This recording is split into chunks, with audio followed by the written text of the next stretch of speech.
Qu'est-ce qu'on peut faire d'autre encore en CSS? Eh bien, dans ce chapitre, je vous propose de découvrir la notion de bordure. Rajouter des bordures à des éléments de toute taille, en pointillés, en tirés, avec des effets 3D, etc. Et je vais vous montrer aussi comment rajouter de l'ombre à votre texte. On va découvrir maintenant de nouvelles propriétés CSS pour rajouter des bordures et des ombres aux blocs qui composent notre page.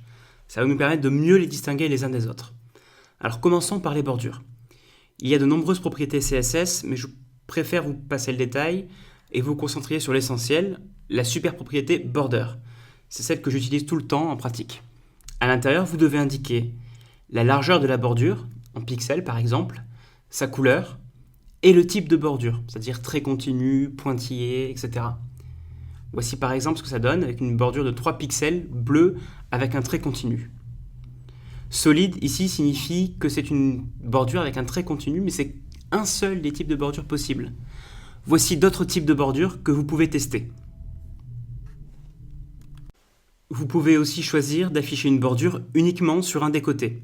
Dans ce cas, utilisez Border Top pour une bordure en haut, Border Left pour une bordure à gauche, Border Bottom pour une bordure en bas, et Border Right pour une bordure à droite. Vous voulez rajouter un petit peu de rondeur à vos bordures? Eh bien ça tombe bien, on peut créer des bordures arrondies avec border radius. Plus la valeur est grande, et plus l'arrondi sera fort.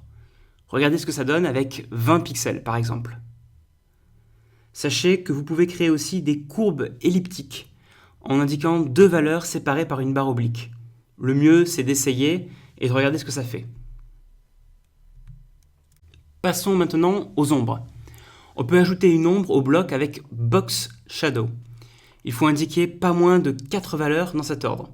Le décalage horizontal de l'ombre, le décalage vertical de l'ombre, l'adoucissement du dégradé et la couleur de l'ombre.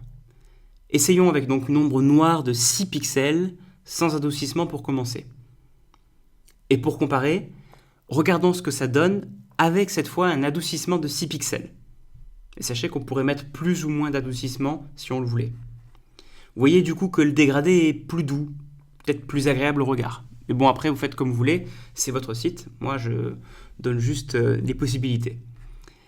On peut faire la même chose aussi avec Text Shadow, et cette fois pour ajouter des ombres directement sur le texte, sur les lettres du texte.